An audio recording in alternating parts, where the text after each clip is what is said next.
స్వామిని కలవటం అప్పటి నుంచి పరిచయం.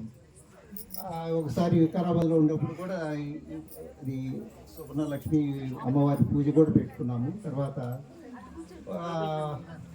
ఇక్కడ ఒంగోలు ఆశ్రమం, అది కావలి దగ్గర ఆశ్రమానికి కూడా వెళ్ళాము. ఇట్లా స్వామి గారిని కలుస్తూ ఉండేవాళ్ళం. హైదరాబాద్లో ఉన్నప్పుడు చాలాసార్లు దర్శనానికి వెళ్తుండేవాళ్ళం.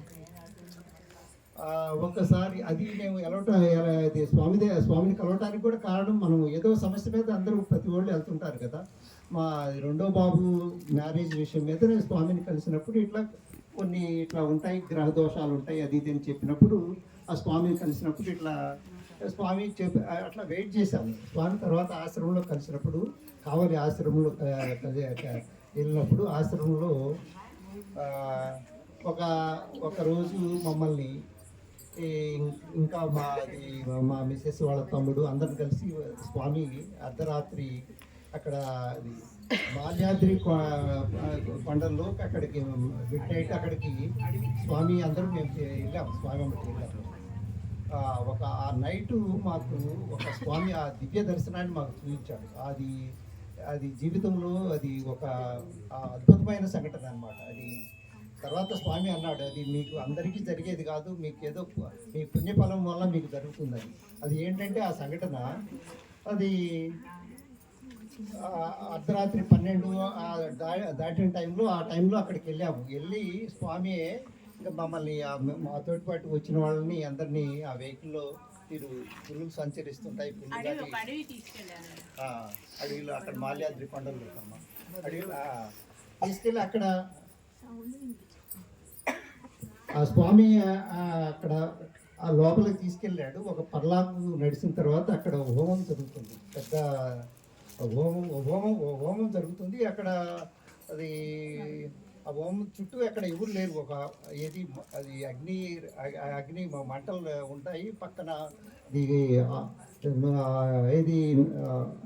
నేతి డబ్బాలు, కొబ్బరి చెప్పులు అవన్నీ అక్కడ కనిపిస్తున్నాయి. స్వామి ఉండి, మీరు ఈ చుట్టుపక్కల మీరు ఎవరైనా కనిపిస్తున్నారేమో చూడండి అన్నాడు స్వామి. అంటే మేము ఇక్కడ ఎవరు లేరు స్వామి, మాకెవరు కనిపించడం లేదు అంటే, స్వామి ఆయన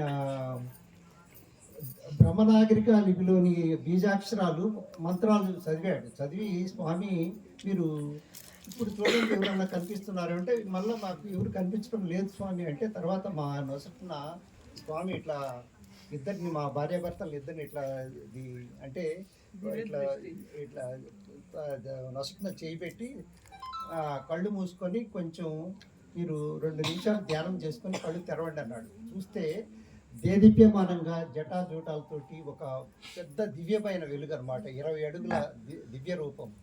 అసలు మాకు ఒళ్ళు పులకరించిపోయింది ఆ దివ్య రూపాన్ని చూసి. అసలు అది మాకు అసలు ఒళ్ళంతా పులకించిపోయినట్టు అనిపించింది అనమాట ఆ దివ్య రూపం. అసలు ఈయన అంటే ఆయన స్వామి, ఇప్పుడు అది మానవులు ఆయన దేవుడు అని చెప్పడానికి ఎన్ని లీలలు మేము ప్రత్యక్షంగా చూసాము. తర్వాత మేము అక్కడ ఆ స్వామి తర్వాత ఆయన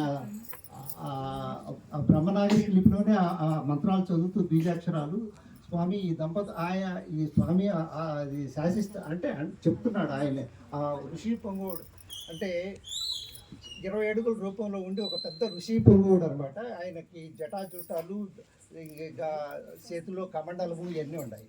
స్వామి వీళ్ళని స్వామి చెప్పాడు ఇట్లా ఈ దంపతులను దీవించమని. ఆ ఋషీశ్వరుని అనగానే ఆయన ఆ కమండలంలో నీళ్లు మా మీద చల్లాడు. ఇప్పుడు అవి కూడా ఆలోచనలు వచ్చినప్పుడు ఆయన మాకు నిజంగా తడిసిపోయినట్టుగా మొత్తం ఇద్దరికి ఇట్లా తల మీద ఇద్దరిని చల్లాడు. స్వామి ఆశీర్వదించి ఆ ఋషీశ్వరుడు. తర్వాత మేము అట్లాగే మేము కళ్ళు మూసుకొని ఉంటాము. తర్వాత కొంచెం ఉండిన తర్వాత ఇంకా ఆయన స్వామి మా వెనకే ఉంటాడు. ఏది ఈయన రామదూత స్వామి గారు ఉండి ఇట్లా ఇంకా ఆయన అది అంతర్ధానం అయిపోయాడు. ఆయన ఆ స్వామి ఆ ఋషీశ్వరుడు ఆ దైవ రూపము ఎక్కడ నిలబడ్డాడు అక్కడ ఆ భూమి మీద మీరు నమస్కారం చేసుకొని వంగి ఇద్దరం తల వంచి అది దండం పెట్టుకున్నాము. ఇంకా తర్వాత ఆ స్వామి మమ్మల్ని తీసుకొని వచ్చి మళ్ళీ మేము తిరిగి వచ్చేసాము. అసలు ఇది ఇది జీవితంలో కాదు అసలు, ఇది వాళ్ళకి మనుషులకి 2000, సాధ్యమయ్యే 3000 రూపం సంవత్సరాల కాదు. వయసు సిద్ధ పురుషులు వాళ్ళు. అది తర్వాత ఇవన్నీ నేను తర్వాత స్వామి అన్నాడు, ఇది మీకు అదృష్టం ఉంది అంతే. ఆ స్వామి అంత కరుణామయుడు. ఆయన స్వామి ఎంత అనుకుంటాము. ఇందాక ఆ అమ్మాయి చెప్పింది, స్వామి చూడటానికి ఈయన ఇంత సింపుల్గా ఉన్నాడు, ఈయనలో ఇంత శక్తి ఉంటుందా, లేకపోతే ఈయన మామూలు ఎవరు దేవుడు అనుకుంటారు. ఎంత ఇవన్నీ మనిషి చూసేది ఆయన మన ఆత్మరూపాలను చూస్తుంటారు. ఆయన భగవంతుడు కాబట్టి మనల్ని మనిషి చూడగలే మన రంగు లేకపోతే మన వేషభాషలు ఇవన్నీ కూడా కాదు. ఒక్కొక్కరిలో ఒక్కొక్క పత్తి ఆయన మన నొసట చూడగలనే మనుషుల్ని కానీ ఇప్పుడు ఆయన చెప్పగలుగుతున్నాడంటే మన జీవితాల గురించి కానీ మన ఆత్మ మన యొక్క వెనక మన సమస్యల గురించి కానీ ఆయన భగవంతుడు కాబట్టి ఆయన అది మన వెంటనే మన లలాట లిఖితం మన నొసటన చూసే ఆయన వాళ్ళకి తెలిసిపోతుంది. అది ఈ సంఘటన తర్వాత మేము హైదరాబాద్ నుంచి ఇక్కడికి వచ్చిన తర్వాత కూడా మేము మొన్న కొంచెం గ్యాప్ వచ్చింది. వీళ్ళు చిన్న వయసులోనే స్వామి దగ్గర ఈ అమ్మాయి వీళ్ళు ఈ అమ్మవార్లు అందరూ ఇప్పుడు 2 సంవత్సరాలు ఆ అమ్మాయి గంగా, ఆ అమ్మాయి వీళ్ళు మిగతా ఈ అమ్మవార్లు వీళ్ళు అందరూ వాళ్ళు ఎంత అదృష్టవంతులు అంటే వాళ్ళ జీవితాలు అది వాళ్ళు పునీతమైనట్టే. వాళ్ళు అందులో ఇప్పుడు వాళ్ళంతా వచ్చి అందరి కోసం ఇప్పుడు పూజలు చేస్తున్నారు. వాళ్ళు స్వామివారి యొక్క వచ్చారు, వాళ్ళు వీళ్ళకి చేస్తున్నారంటే ఏమి ఆశించి చేస్తున్నారు. వాళ్ళ కుటుంబాలు ఈ కుటుంబాలను అందరినీ వదిలేసి వచ్చి సేవ చేస్తున్నారంటే ఇక్కడ అందరి స్వాముల్లాగా బాబాలు మిగతా స్వాముల్లాగా ఆయన ఆశించే వ్యక్తి కాదు. అసలు డబ్బులు ఇవన్నీ స్వామీజీలు అంటే సహజంగా మనం స్వామీజీలు బాబాలంటే మోసాలు దగ ఏదో మాయమాటలు చెప్పటం అది ఇవన్నీ అంటే అది ఒక రకమైన తేలిక భావం ఉంటుంది. ఆ అమ్మాయి ఇందాక గంగా చూసా భగవంతుడు అంటే ఎంత కాన్ఫిడెంట్గా చెప్తుందో చూశారు కదా. ఆ అమ్మాయి లాజికల్గా ఎంత క్లియర్గా చెప్తుంది అంటే